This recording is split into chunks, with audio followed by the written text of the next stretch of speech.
Program MBG itu sebenarnya bagus dan bermanfaat nggak sih?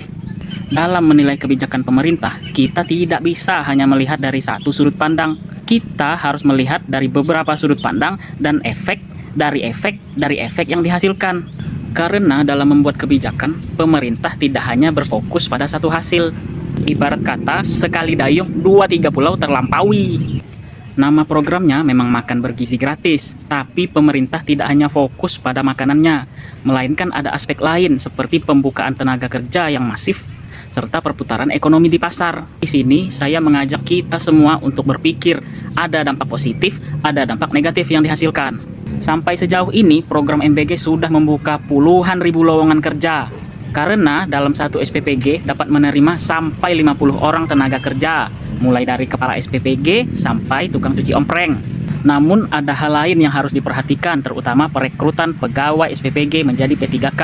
Karena sampai sejauh ini sudah ada ribuan orang yang diangkat menjadi P3K kepala SPPG. Hal ini terasa sangat tidak adil bagi pegawai lain yang bekerja di pemerintahan, terutama P3K paruh waktu yang bekerja di dinas maupun di sekolah-sekolah atau yang lainnya. Selain itu, dalam program MBG ini pasti membutuhkan banyak bahan-bahan makanan seperti ayam, ikan, telur, dan sayuran. Otomatis siapapun akan termotivasi untuk meningkatkan produksinya. Dalam meningkatkan produksi ini pasti dong membutuhkan tenaga kerja.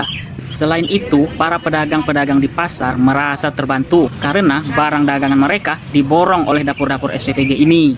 Dapur SPPG membuat ribuan porsi dalam seharinya, tapi tidak semua yang dimakan. Nah, hal ini juga menimbulkan masalah, yaitu sampah sisa-sisa makanan yang tidak dimakan. Selain itu, ada dampak dan efek positif lain yang tidak kita ketahui, baik kalian maupun saya sendiri. Lalu, apa dampak negatifnya, Bang? Seperti berita yang kalian lihat selama ini di sosmed, arahan untuk efisiensi anggaran program MBG malah tidak dimanfaatkan dengan baik. Hal ini terkesan malah menjadi pemborosan. Karena untuk menunjang MBG, salah satu anggaran yang dipotong adalah dana transfer daerah. Otomatis pekerjaan-pekerjaan di daerah menjadi tertunda. Selain itu, banyak kabar berita yang mengatakan tunjangan ASN daerah itu dipotong. Kan kasihan, anaknya dapat MBG, orang tuanya dipotong penghasilan.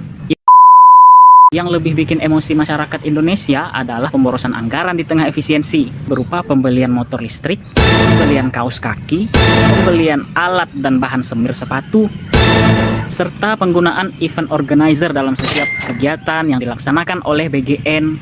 Siapa yang nggak kecewa? Dana sudah dipotong sana-sini, tapi tidak dimanfaatkan dengan bijak.